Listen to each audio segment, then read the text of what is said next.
ever so much. Thank you, and welcome to Quick as a Flash. We're terribly happy to have all of you with us right now. You know, Quick as a Flash is the game in which 4 contestants test the speed of their reaction. 2 of them are celebrities, people I know that you know all about, people that you're familiar with, and 2 others who have been chosen from right here in our studio audience at the International Theater in New York. Now, suppose we meet them. May we say first hello to our number 1 panelist seated on your left as you look down there, star of motion pictures, Mr. Boris Karloff. Welcome to Quick as a Flash.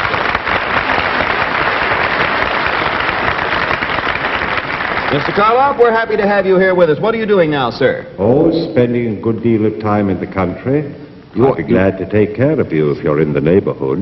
I certainly want you to know that I'll go along with that, Mr. Karloff. And another young lady we want you to meet, well, from our studio audience, we have a young lady to Mr. Karloff's left. It's Mrs. Margot Wood from Southern California. Welcome to Quick as a Flash. I only missed your home state by about 700 miles. It's South Carolina, isn't it? About 2,700 miles. And, of course, to Mrs. Wood's left, we have that delightful young lady, very good friend of ours, personality of motion pictures and television and radio and radar, just about everything, Miss Wendy Barry. Wendy, good to have you with us. Wendy, what have you been doing lately? I can't tell you, William. No, I mean professionally, Wendy. Oh, I know what you meant. I still can't tell you. Well, that's right. Just don't say a word. And we have, of course, to Wendy's left, Master Sergeant John Linyard from the United States Marine Corps. Is that right, John? Welcome to the All right. Now, we're going to have Master Sergeant Linyard and Miss Wendy Barry work as one team. We are going to have Mrs. Wood and Mr. Boris Karloff work as another team. So they're paired off. We want you 2 to kick each other under the table on the shins or anything like that. Any prearranged signals, you can whisper back and forth. You can talk it up. You can even hold hands if you want, Sergeant Linyard. And Miss Wood, you may hold hands with Mr. Karloff. Isn't that nice? Something going on under that table bizarre. All right. Now, here's the way the entire program works. We're going to get right into it. Now, whenever one of our studio contestants wins a prize, they get an opportunity to keep the money. If either Mr. Karloff or Miss Barry wins for her team, of course, their teammate will be given the money, but they are going to see that their money goes to the Damon Runyon Cancer Fund. Thanks to Miss Barry and Mr. Karloff for that. That is all right, suppose we get all ready. Remember, you're working as a team. Right now, we're going to see something I think you're all going to enjoy. It's our version of what might have taken place just before a very famous event. As soon as any of you think you know that event, you're going to interrupt by pressing on your high-frequency oscillator there. Mr. Karloff, sir, will you try it for us just so we can hear it? Sound sort of takes you back to Frankenstein, doesn't it, there? Last time again. I saw you play with a flash of lightning some time ago. It was a good picture, too. All right, now, the one who is first to get the correct answer wins a prize of $25. Our celebrities, of course, will have 1 chance in each race, and our person from the studio audience will each have 2 chances on each race. Now, let's give our home and studio audiences here a chance to get the correct answer, so they'll see how well our contestants do. Okay? Take a look at it. Now, one thing, our panelists cannot see this answer. It is being hidden from them completely. They have no way of knowing. So now, all of you, get set to act quick as a flash for $25 as soon as you recognize what event might have climaxed this dramatic scene. This was it. In most parts of the world, it was very warm for May, but here we froze. I was the skipper of that outfit, and it was my job to send them out. The whole thing was unbelievable. It was something almost beyond human imagination. But orders are orders, and I had mine. Where are the rest? Well, they haven't come back from Operation B, sir. Check the base. See who's available. You mean we're going out again today? Can't be helped. It's an emergency operation. We'll need every available flyer for this mission. Will we be back in time for chow? You don't seem to understand what we're up to. This is not a routine flight. You mean... Gentlemen, if you like, you can call this D-Day.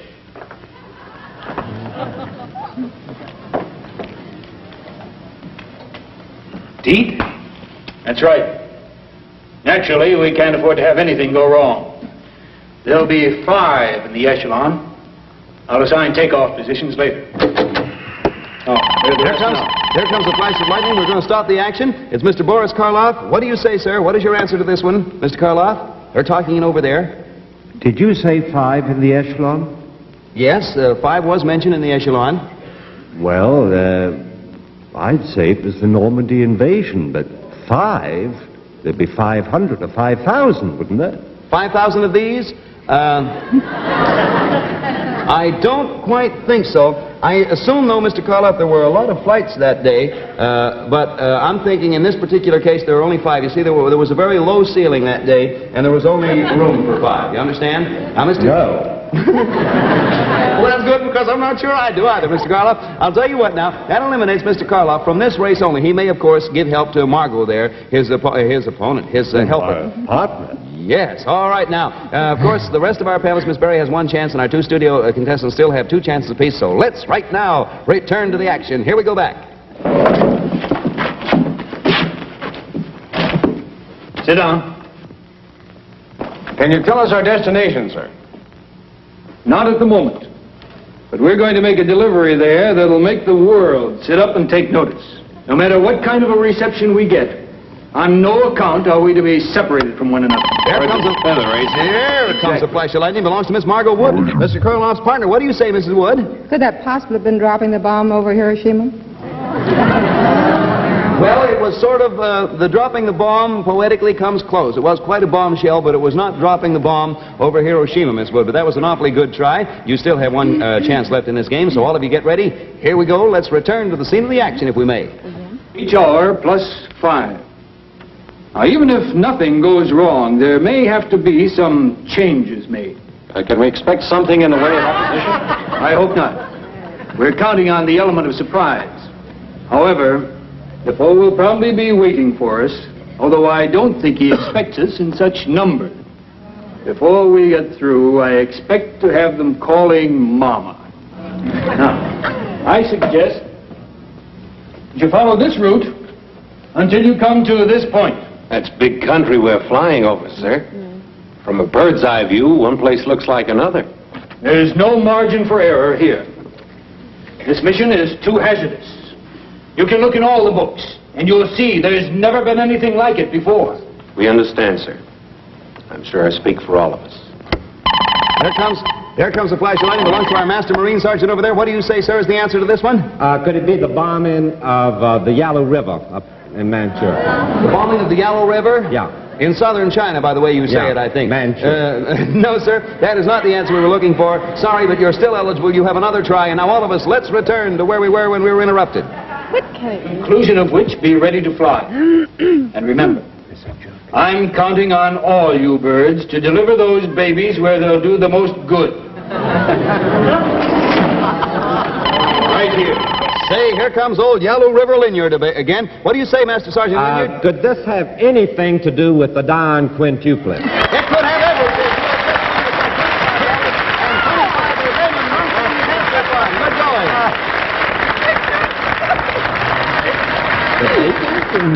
Oh, wasn't that good? Oh, but he's wonderful. How did he recognize it? Yes, are you married?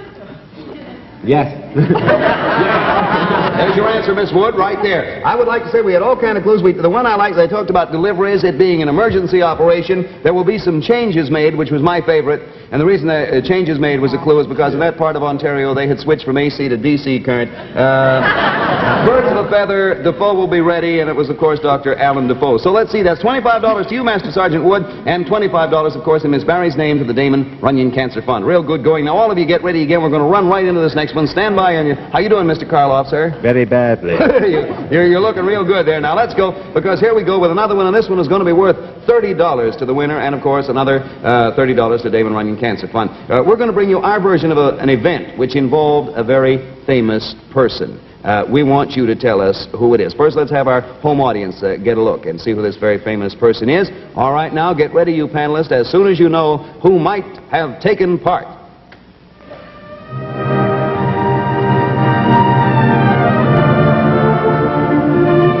I was the last one it could happen to. Who'd ever have thought that one day the heat would be on me? Me who'd made it hot for so many others. But they had the law on their side, and I had to sit and take it. You know the purpose of this investigation. We want to get down to the facts. But you haven't the right to investigate me. We'll decide what's right and what's wrong.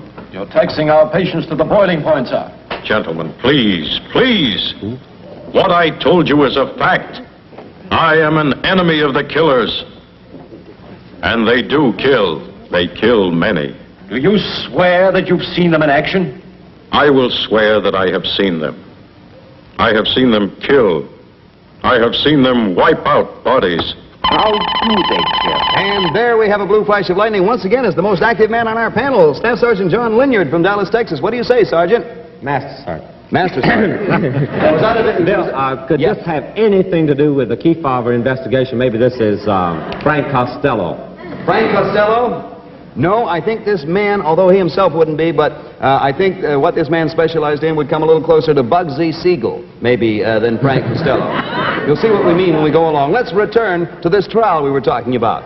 Gentlemen, please, I beg of you, please stop badgering me. You're treating me like Pack of mad dogs.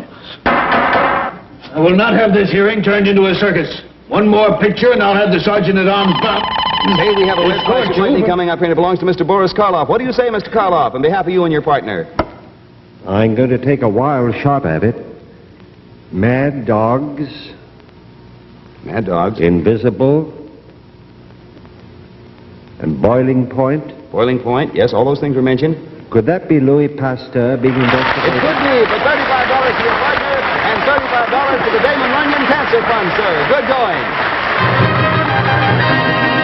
Hey, Mr. Karloff, that was excellent. That was real good reasoning. The mad dogs, of course, meaning rabies. I mean, and he successfully attacked rabies, and of course, the boiling point. They were thinking of, as you know, the sterilization of instruments and things like that. All right, now with that, Miss Wood, of course, you get $35 for that. And Miss Barry, you better get ready now on behalf. Mr. Karloff helped his helper. You better get going on there. And right now, we're going to run right along. I beg your pardon, Wendy? I said, I don't know what I'm doing here. I'm waiting for the commercial. That's why. Well, I you think just you're gotta keep adding waiting. tone to the party. What, dear? I think you're adding tone to the party. Yes, and it's the kind of tone I'd like to be able to sing. Okay, let's get on to our next contest. Now, all of you stand by. This one's going to be worth $35, and it's going to be enacted right here on our stage. Now, since the actor's looks and attire might give away their identity, we're going to ask you four very fine people and good sports to kindly put those blindfolds on there. Under your desk there to the left of the microphone in that little... Oh, look at Wendy's. That's delightful, dear. Now, while they're putting on the blindfolds, I'm going to tell you that we're looking for two famous characters. They're going to be presented in an original version of a delightful conversation that might have taken place between them. We doubt if it would, but it might have. And they're going to be portrayed, these two people, by two very famous radio and TV persons, Ruth Gilbert and Harold J. Stone. Now, you listen to the clues. You can't see any of you, is that right? All right, get ready, and as soon as either member knows the answer, press your buzzer for $35 from Quick as a Flash. All right, let's see what goes here. Kick it, Katie, beautiful Katie. You're the only girl that I adore. I don't think that song's very appropriate here. What are you always griping about? I don't understand you. When my brother comes home, his wife always gives him a big kiss. Why don't you try to do the same thing? Because his wife might get sore.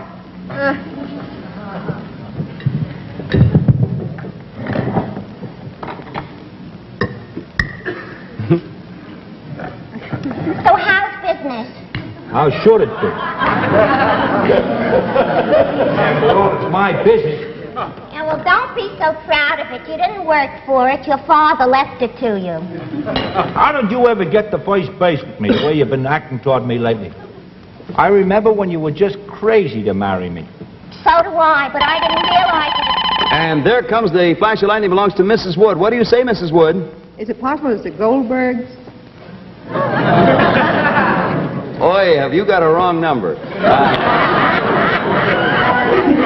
The Goldbergs. No, but I certainly did enjoy that little bit there. Let's go back now to where I think the lady, I don't remember exactly what she said, but she had just answered one of the gentleman's questions. Can we go back, Ruthie, with dear, please? So do I, but I didn't realize it at the time. Why don't you learn how to eat, clumsy? I know how to eat clumsy. I want to learn how to eat neat.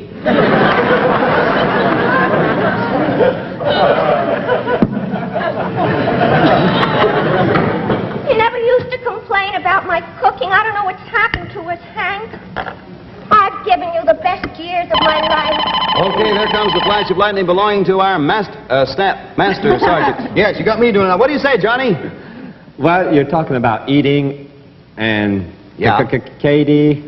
Could Yeah. it be Kate Smith?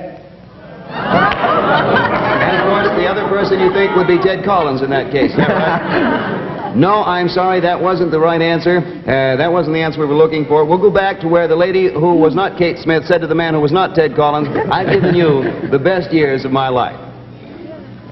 I've always tried to be a good wife to you.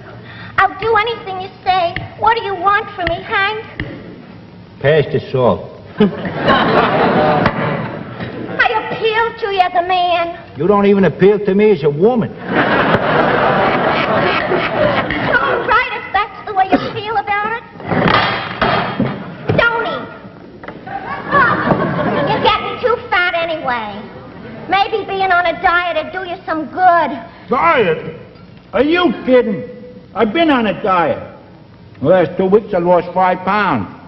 You didn't lose it. Look behind you. Watch it now. You're starting to lose your head. I know what's wrong. It's not my cooking that's making you unhappy. Hey, here she comes, Miss Wendy Barry. Miss Wendy Barry, working for her partner. What do you say, Wendy? Can I take this off? No, not yet. Until you guess. I should That's- know because I was in it. Now, just a minute. This is my first All time. righty, take your time. Right. Yeah. Did she call him Hank? She did call him Hank, yes. And did he say something about losing your head? He did say something about losing her Could head. it be Henry VIII? It is Henry VIII. Absolutely right. Take off your mask. You're right. Absolutely. Very good going. Meet Henry VIII and Anne Boleyn, Ruth Gilbert, and Harold Stone. They're going to be back with us next week as another famous couple, too. And the $35, of course, to the Master Sergeant, and $35 in your name again, Wendy, to the Damon Runyon Cancer Fund. Say, that's all right. Now, suppose we get ready for another regular feature, an important regular feature on our Quick as a Flash program. That is our... Wendy, that was real good going, by the way. I was wondering why you weren't surprised because I was so good that time. I was not surprised when you're good. That was real good reasoning on your part, and I'm rushing into this next one because we have so many things we're going to do. We're going to have to run right along because we have this other real good contest for you, and we're going to get to it right away. Now, Margot, you get going. Mr. Karloff, you try and help her. Of course, you did get one so far, Mr. Karloff. Yes, sir. Right now, we're going to get into our pyramid contest. You see, we have sent a Quick as a Flash reporter to one of America's largest and best-known cities with a camera and a soundtrack. We're going to hear his voice and see the shots he took. And as soon as you know the name of this city, interrupt. Now, this contest is worth $100, and if no one wins, we're going to carry the $100 over to the pyramid contest, the last one, on next week's show. Now, break in as soon as you know where our roving reporter is for $100 on Quick as a Flash. I'm standing in the center of a city known to every American. For historical background and importance in the development of our country, few take precedent over this one.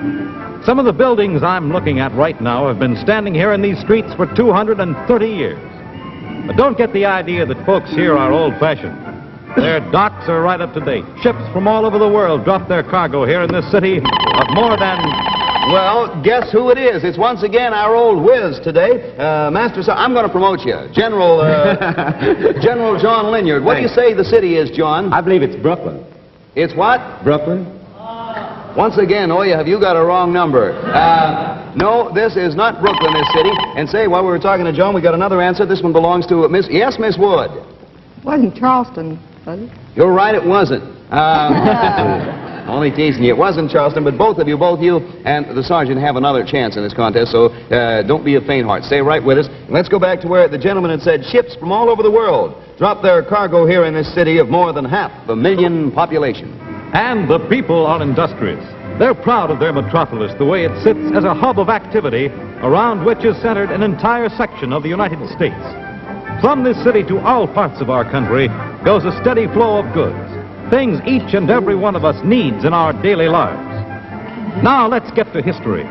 In 1722, there were 100 houses and 500 people on this site many of them driven from Europe by religious persecution.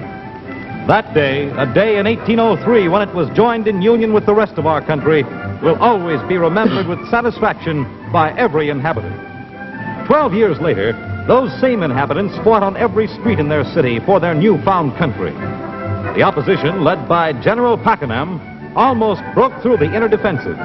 But a ragged army, generaled by a man who later became President of the United States, valiantly held them off. And first we have the yellow flash of lightning. That belongs to Mrs. Margot Wood, and then Wendy's next. But Mrs. Wood, you're first. This is your last chance. New Orleans? Yes! Is absolutely right, Ron.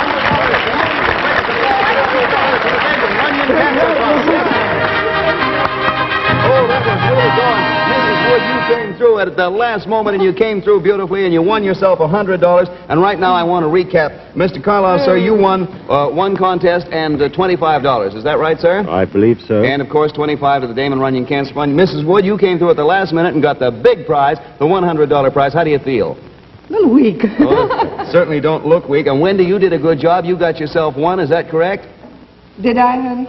Yeah, don't you remember? Don't get one. I'm so glad I got something. Oh, I knew that one, though, but I didn't buzz it quick enough. You didn't buzz it. You knew it was New Orleans, but you just didn't get there soon Yes, enough. sir. You did good on... Huh? He told me.